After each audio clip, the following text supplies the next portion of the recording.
Welcome class 11. This is our last chapter of SP.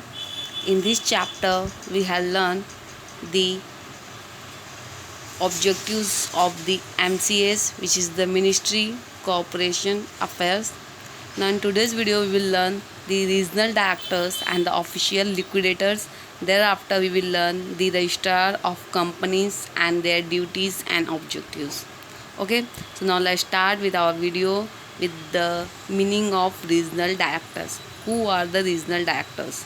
So students, the 7 regional directors are in charge of 7 regions of India.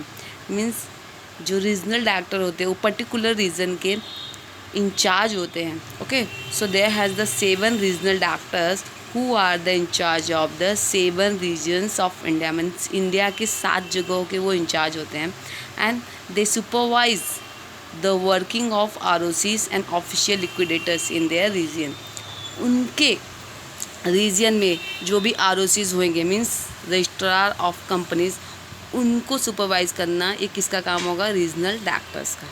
Okay, now thereafter the C official liquidators. Who are the official liquidators? So the official liquidators, they are the officers which attach to various high courts. जो different high courts होते हैं उनसे attach होते हैं ये officers and they help into the winding up of the companies. जो company जब बंद होने लगती है तो उसमें जो रूल्स रेगुलेशन होते हैं, जो प्रोसीजर होता है, उसमें ये क्या करते हैं? उनको गाइड करते हैं, सुपरवाइज करते हैं. Okay, and they give an orders which is issued by the court. Okay, so the official liquidators are the officers which attach to the various high courts and help in winding up of companies which is based on the order which is issued by the high court. Okay, now let's start. Who are the ROCs? means registrar of companies. कौन होते हैं? हमने पढ़ा था कि जब company establish होती है, so for the incorporation they have to submit the all document in the ROCs. सारी डॉक्यूमेंट उनको ROC में सबमिट करने पड़ते हैं कंपनी के रजिस्ट्रेशन के लिए, कंपनी के इनकॉर्पोरेशन के लिए. ओके, सो रजिस्ट्रार क्या होते हैं, उनकी क्या ड्यूटीज़ होती है, उनकी क्या पावर होते हैं, वो हम अब आगे देखेंगे. Now according to the companies act 2013, it has empowered by the central government to appoint the ROCs for the registration of the companies and administering the companies act. Okay, ROCs, they are the appointed by the central government. means central government give them opportunity and power to administer the companies act. उनको power मिला है, किसको? ROC को power मिला है, central government ने उनको power दिया है कि वो क्या करे? According to the Companies Act, they can administer and supervise the companies which is situated within the state of the particular ROC. Means उस ROC के जो विदिन द रीजन, मतलब उस ROC के रीजन के अंदर जितनी भी कंपनीज आएंगी उनको एडमिनिस्टर करना, उनको सुपरवाइज करना, गाइड करना, ये उस ROC का काम होगा. Okay, so the companies act according to Companies Act 2013, it has empowered by the central government to appoint ROCs. ROCs को अपॉइंट करने का पावर किसको है? सेंट्रल गवर्नमेंट को है. और क्यों ROC अपॉइंट करेंगे? For registration of the companies. Company को रजिस्टर करने का पावर मिला है ROC को कि ROC कंपनी को रजिस्टर कर सके और उसके बाद उस कंपनी को प्रॉपरली एडमिनिस्टर कर सके according to the Companies Act and in the within state. means within the state over which it has jurisdiction. उसके एरिया के अंदर, विदिन द एरिया, जितनी भी कंपनीज रहेंगी उसको एडमिनिस्टर करना, उसको रजिस्टर करना, ये किसका काम होगा? ROC का. तो ये पावर किसने दिया ROC को? सेंट्रल गवर्नमेंट ने दिया. ना ROCs are full time field officers who have wide power and responsibilities in administering the companies act. So ROC कौन है? ROCs कौन होते हैं? They are the full time officers who have the responsibility and he have the power to administer the companies act. Company act के through company को administer करना ये उनकी पावर भी है और जिम्मेदारी भी है. Okay, now what are the duties of the ROCs? Okay, so the ROCs have to examine the various documents filed with it by the companies in compliance with the Companies Act 2013. Means according to Companies Act 2013 जो भी document fulfil किए गए हैं, जो भी procedures है, जो भी फॉलो किए गए हैं, जो भी ऑल डॉक्यूमेंट्स है कंपनी से रिलेटेड, वो सारे डॉक्यूमेंट्स जो भी प्रोविज़न है उसको कॉम्प्लाई किया गया है कि नहीं, जो भी प्रोसीजर है उसको फॉलो किया गया कि नहीं, ये सारे डॉक्यूमेंट्स को एग्जामिन करना, उनको वेरीफाई करना है, किसका काम होगा, आरओसी का. Means the ROC have to see the every document properly. Okay, it is right और fake. Okay, if any document received by it's found to be defective or incomplete, it shall ask the company to rectify the defect or complete the document within the prescribed time period. Okay, अगर कोई भी document ऐसा मिलता है ROC को company के through कि वो डिफेक्टिव हो या इनकम्प्लीट है या फिर फॉल्स है, so ROC has the power to ask the company to rectify that document और टू डिफेक्ट, जो भी डिफेक्ट है उसको क्या करना, उसको रेक्टिफाई करना, उसको प्रॉपरली कंप्लीट करना. ओके, उसको प्रॉपरली अच्छे से सुधार उसमें लाना. ये आरओसी का काम है कंपनी को बताना with in the prescribe time और विद इन द पीरियड, जो भी टाइम दिया गया उसके अंदर उस डॉक्यूमेंट को प्रॉपरली करेक्ट करके, रेक्टिफाई करके, चेक करके अगेन सबमिट करना. ये आरओसी का काम होगा कंपनी को बताना. Okay, now the ROC have to take decision on a document filed with it and reply within 30 days from the date of filing the document. Okay, ROC के पास power होगा कि वो उस डॉक्यूमेंट पे डिसीजन लेगा. अगर वो डॉक्यूमेंट प्रॉपरली है तो आगे का स्टेप्स करेगा, अदरवाइज ROC उस डॉक्यूमेंट को रिजेक्ट कर सकता है.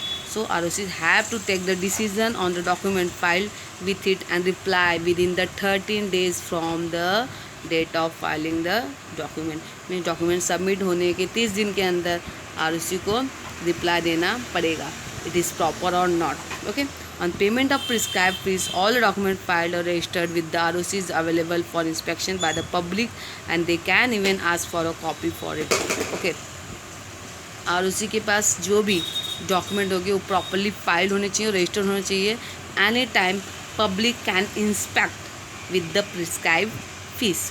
पब्लिक उसको लीगली क्या कर सकती है, with the legal rule can inspect, उस लीगल रूल से उस जो भी डॉक्यूमेंट है उसे क्या कर सकती है, इंस्पेक्ट कर सकती है, देख सकती है, चेक कर सकती है.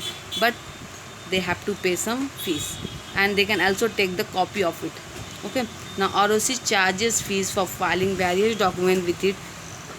The fees are charged as per the rates given in the company's registration office and fees rules 2014. Okay, ROC क्या करेगी, आरओसी को जितने भी डॉक्यूमेंट आरओसी एक्सेप्ट कर रही है या फिर पब्लिक कंपनी जो भी डॉक्यूमेंट फाइल कर रहे हैं उन सारे फाइल्स के ऊपर, सारे डॉक्यूमेंट्स पे आरओसी क्या चार्ज करेगी, फीस चार्ज करेगी. And that fees are decided by the companies act, companies rules 2014. Companies act 2014 का जो रूल्स है उसके अकॉर्डिंग जो भी उसकी प्रिस्क्राइब फीस होएगी उस फीस के उसके बेस पे आरओसी क्या करेगी, फीस चार्ज करेगी. Okay, that is the registration offices and fees companies rule 2014.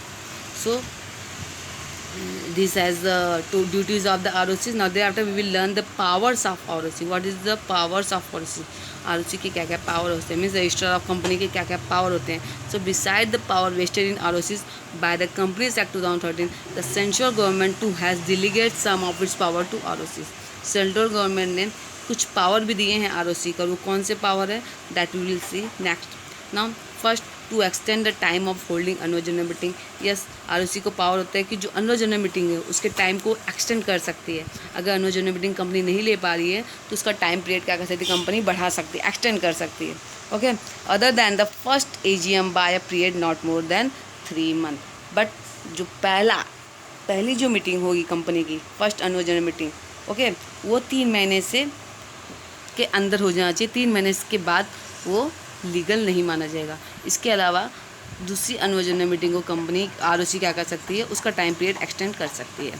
सो ये पावर होता है आरओसी के पास. Second, to inspect the all calls for the books of account, other books and paper. Yes, ROC has the power, any time ROC can call the books of account.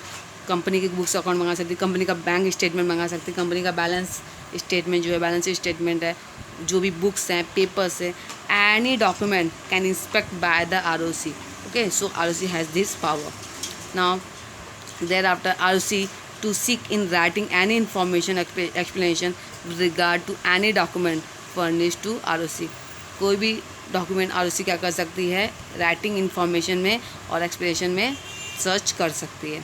Okay, thereafter ROC seeks the special court to issue an order for the seizure of books and papers of a company. Yes, ROC anytime can issue an order for the seizure of books. Company की किसी भी books को seize करने के लिए order issue कर सकती है. कोई भी कंपनी के पेपर्स है उसको भी सीज़ करने के लिए, मतलब लॉक करने के लिए, सीजर करने के लिए ऑर्डर इशू कर सकती है. Okay, by the court. If ROC feel that such records में बी डिस्ट्रॉयड, अगर उसको ऐसा लगता है कि वो रिकॉर्ड डिस्ट्रॉय हो सकते हैं तो, या फिर अल्टर किए जा सकते हैं, या फिर फॉल्सिफाइड किए जा सकते हैं, so at that time the ROC seeks the special court to issue an order for the seizure of books and paper of a company. उस बुक्स को लॉक करने के लिए, सीज करने के लिए ROC कोर्ट से ऑर्डर इशू कर सकती है. Now to strike off the name of the company from the register of a company. If ROC find that any defect in the company, if ROC find any company defaulted, so at that time the company, the ROC can remove the name of that company from the register of the company. तो at that time company क्या कर सकती है, ROC क्या कर सकती है, किसी भी कंपनी का नाम जिसको अगर लगता है कि कंपनी प्रॉपर नहीं है, उसका वर्क प्रॉपर नहीं हो, डिफॉल्टेड है company, so at that time company ROC can take the decision to remove the name of that company from the register of the company. अपने रजिस्टर ऑफ द कंपनी का जो उनका जो register होगा, जो कंपनी का register होगा, उसमें से उस पर्टिकुलर कंपनी का नाम ROC निकाल सकती है any time. Okay, so today we have seen the duties and power of the ROC. In the next video we will come with the new topic. आज के लिए इतना ही. Good bye.